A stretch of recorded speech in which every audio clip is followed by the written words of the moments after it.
People who cater to the super rich. What things have you seen? I'm a driving instructor, and one group rented the track to drive their supercars for the day. At the end of the day, they all partnered up and got into the cars to leave. After they were gone, we realized that they had forgotten their Lamborghini Aventador at the track. Oh, oops, I forgot my $500,000 car at the track. We'll get it later. We'll go back tomorrow to get it. You know, stuff like this happens in Monaco all the time. You know that, like, tiny little super rich tax haven on, like, the edge of France?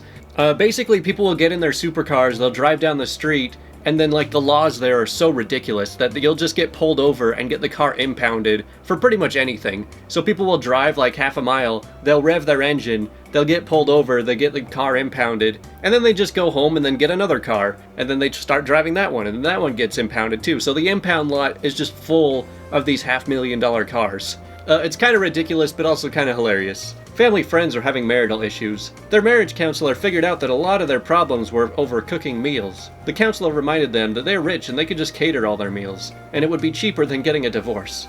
They listened to the counselor and now are happily married again. This sounds like people who are very rich but don't actually know that they're very rich, because that seems like a really weird problem to have. Client was a mega millionaire in the 60s, so even richer when I met him. He'd ride the bus to the office to have free coffee every day. Yeah, there's a lot of stories like this about Warren Buffett too. I mean, some people make a ton of money and are good at maintaining their money because they don't like spending their money. So, I mean, those kind of habits don't just go away when you have money. Sometimes people really do just like to save money on stuff. I'll probably be that way if I ever get rich. A woman who owned a small private jet business told me one time someone paid them to fly their dog by itself to New York for about $45,000 for some training. No other passengers. Well, the dog needs to have great luxury too. I bet that if I stuck my cat on a private jet by herself, she would just be an absolute terror the whole time and just be peeing everywhere. I mean, heck, just taking her on a 15-minute car drive when I moved, she peed on my lap. Couldn't even get her in the cat carrier. Old high school teacher of mine is an extremely successful private tutor and does a lot of work in the wealthy neighborhoods in the area. He told us once that he was tutoring a kid and helped him get prepared and pass his college-level physics class.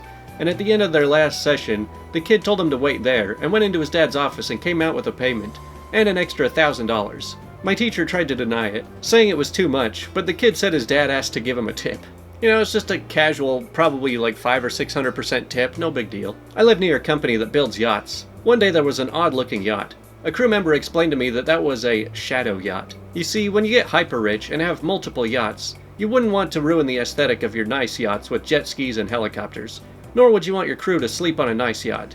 So you buy a shadow yacht to store your toys and to house your crew. The shadow yacht follows your fleet of nice yachts around. You know, this level of just having more money than you know what to do with, I've only really experienced in video games. And it is kind of a weird feeling where you look back to when you were poor and you're thinking, man, I would have done anything to have even a fraction of this. And now, I've bought every single thing that I want and I don't even know what else to buy at this point. So then you just start blowing it on weird stuff like this. When rich people want to buy a Jaguar in the UK, they get assigned a special salesperson who is incredibly knowledgeable. They meet in a special fancy office, and special arrangements can be made. This was my friend Chris's job. He had access to the things that a normal Jaguar salesperson wouldn't have. Like he would ring up the manager of the factory for special requests level of access. Well, a Saudi prince wanted to buy this new Jaguar that had been released, so they met up and spent a full day speccing the Jaguar out. I believe the final price was something like $125K for the vehicle. Then came the decision for color. At the time, the factory had 16 different color choices for this model. The prince asked if he could sleep on it, as it was getting late and almost time for dinner/prayer. And my friend Chris says, of course, and they set a time to meet the next morning. The next morning, the Saudi prince is like, I figured out an acceptable solution to my color dilemma. To which Chris goes, and that would be? He says, I'll order one of each color. And my friend Chris is like, oh, well, of course. They quote delivery time. Saudi prince was fine and asked for his options and was presented the ocean travel options, to which the prince said, what about air cargo? Chris thinking maybe they'd do one or two by air cargo and the rest by boat. The prince was like, no, I want all 16 vehicles loaded on a plane, and flown to Saudi Arabia. So that's the story of how 16 of the same Jaguar, with different colors, ended up being flown to Saudi Arabia, all in the total cost was around $2.5 million. Please note the prices were in pounds, not dollars. Oh man, like, I'm okay with people who earned a lot of money through capitalism and started a business and contributed a lot to the world and made a lot of money that way, but when it's government royalty that has all this money, you're kind of just ripping off all of the taxpayers who are forced to give you money. I became personal friends with my boss and his wife. Super nice people. The wife turned out to be an heiress and would buy me whatever I mentioned. like in passing during a conversation. I learned gifts were how she was raised to show love. I've trained myself to only talk about things I already own, unless I figure out something useful she might like and I suggest it for her. Yeah, that would be a really interesting person to talk to. One time I got to sit down with a very rich CEO, and we were just talking about supercars because I'm a big fan of them and he owns a bunch of them. So it'd be kind of funny if I was talking about all my favorite cars that I liked and he just said, "Alright, well, I'll get them all for you. That sounds nice." My grandpa was a piano tuner. He couldn't drive due to epilepsy, so family would take him to jobs. One day he took him to a job and got talking to the owner. He said the guy lived in the biggest, nicest mansion he had ever seen.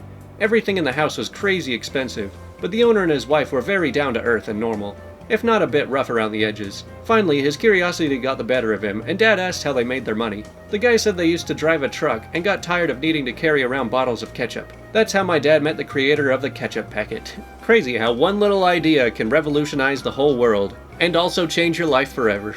Some extremely wealthy people I have been around have a more accurate sense of their own time and mortality, leading to impatience. Like they understand how awesome their lives are, and therefore how short they feel. I knew a guy whose vintage yacht broke down before the summer, so he bought another one strictly for the upcoming summer. His reasoning was he likely had 20 full health summers left in his life, and didn't want to spend one of them without a boat, considering he had the means to. Honestly, can't argue with that logic. Yeah, I mean, no matter how much money you have, you're not gonna buy more lives. My great-uncle was very well off. He did not have a guest house. It was all a guest mansion, separate from his mansion, in case his kids dropped by. This does not include the Olympic-sized indoor pool. That was a separate building.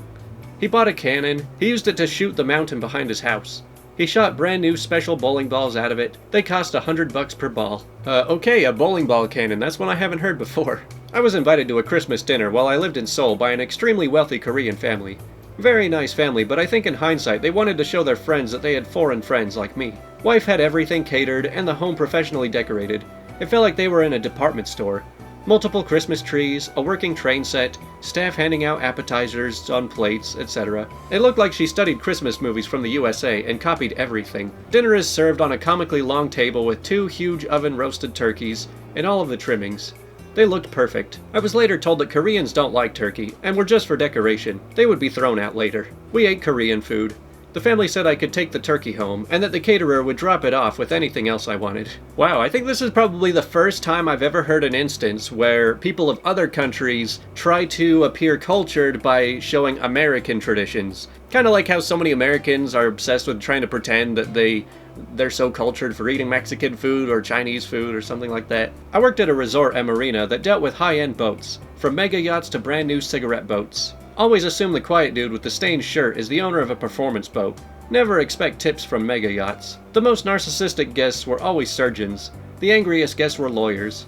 No offense to attorneys, I am one. The richest were in construction and commercial real estate. The best tippers were guys entertaining their side pieces on their boats when you know they're actual wives. Well, I guess there's a lot of different types of rich people. I did IT work for a tiny little private company, like the owner, his brother, and me. The guy called because his new PC wouldn't turn on, and it's like 3 p.m., and he was 100% willing to pay me to drive 5 hours one way to get it working today, because he wanted to play games today. Okay, so 5-hour road trip one way, and the address is a huge freaking mansion. 100% thought I was in the wrong place. Used the intercom at the gate, and nope, this is the place. The guy and his wife are really cool, and the dude had built his own gaming rig. It was absolutely over the top. I had never even laid eyes on hardware that expensive before. He never turned the power switch on his power supply on. He paid the base rate of $1,400 for me to come out and flip a switch. I also installed his graphics drivers, but that was technically free. And then gave me $5,000 cash as a tip, all because he was excited to play League of Legends on his new PC. Oh man, this is even worse than when people say, "Did you try turning it off and on again?" Because he never turned it on. That was his problem. He paid $6,000 because he didn't know how to turn his computer on. Oh, we got a stretchy cat down here. Say hello. I used to work for a company that modified aircraft for really rich people. I'm talking 747s, not Gulfstreams.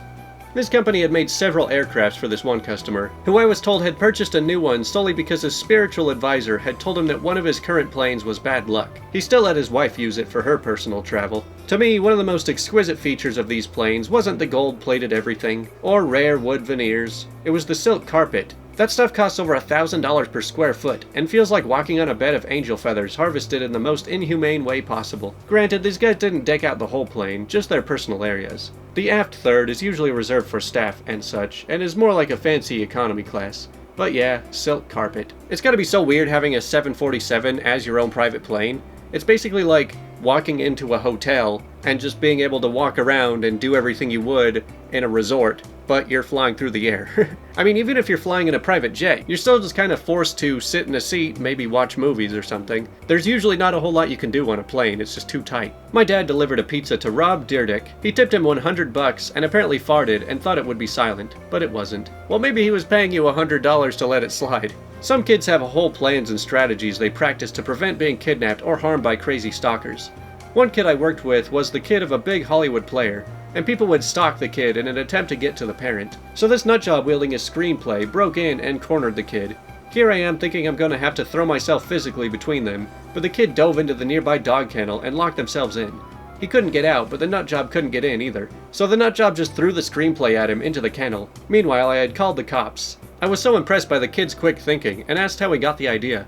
But he said that he always keeps an eye out for a way to escape, and when he sees someone he doesn't know approach, he gets ready to run. I felt awful that this kid had to live like that. If I hadn't seen it happen myself, I would have thought it was just paranoia. Yeah, I guess some of the downsides of being so wealthy is that there's so many people that are trying to screw you over or steal it or do any kind of thing they can to get to your wealth. I mean, just look at the story of Batman, even though the motivations weren't quite there. I used to pet sit. I remember a rich person asking me to pet sit their cat. There's a lot of TVs, in almost every room. The weirdest was at the bathroom. Sorry, cat bathroom. There was a TV playing cat cartoons, an overly fancy litter box, and a painting of cats. You know, it's a good thing my cat can't understand what I'm talking about right now, or she would be really jealous. She's just happy that after 4 years of having her, I finally bought her a cat tree. Man, this cat's going crazy.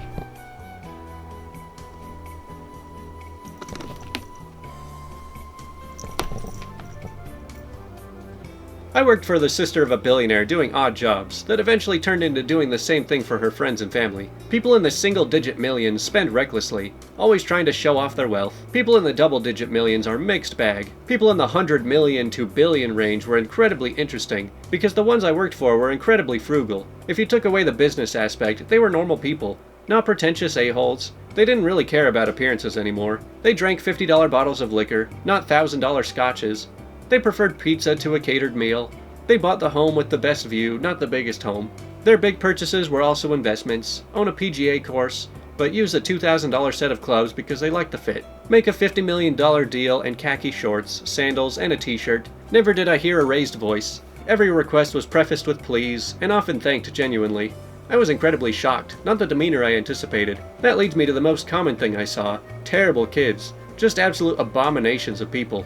Terrible, demanding, and not worthy of the empires their parents built. See, I think that when people actually earn billions of dollars in their life, it's kind of just like people feel like they've just kind of beaten life.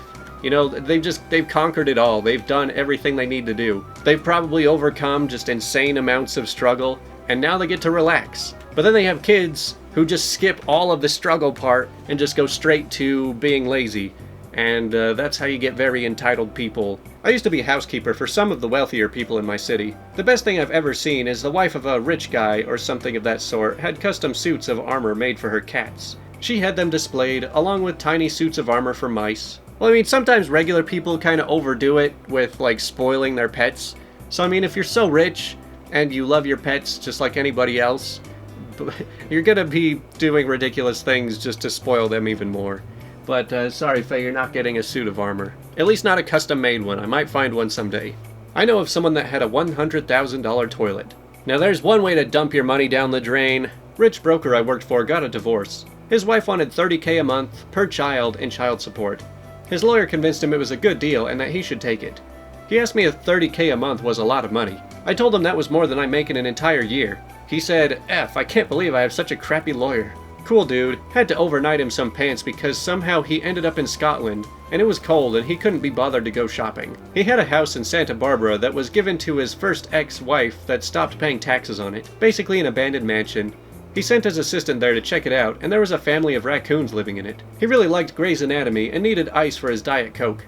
Like, really needed ice. so the office got a $1,000 ice machine just on the off chance he showed up to the office. Man, I just love that. Is $30,000 a lot of money? Like, I know that there's a lot of stories that rich people are so out of touch that, like, they don't even know how much a loaf of bread costs. Maybe it's just been so long since they've been in the lower class that they just forgot how much anything costs. I tutored a wealthy 5-year-old. I got paid good money to spend an hour drawing and coloring and playing with this kindergartner, but all in French. He had been to more places in the world by 5 than I'll ever go in my whole lifetime probably. The best part of the job were the perks though. They would take me and my partner out to dinner at fancy restaurants and pay the bill no matter what it was. They would invite us over to eat some delicacy they prepared. The wife was Chinese/Vietnamese and husband was Indian. And they'd always have some house guest staying with some crazy resume. For example, one time they had a diplomat for the Netherlands there to do business. They had houses in my city and in San Francisco and would fly there all the time. They invited me on several occasions, but I never had time to go. I also befriended and stayed with the daughter of Russian oligarchs who lived in Paris. The mom was a famous writer and the dad did something in business.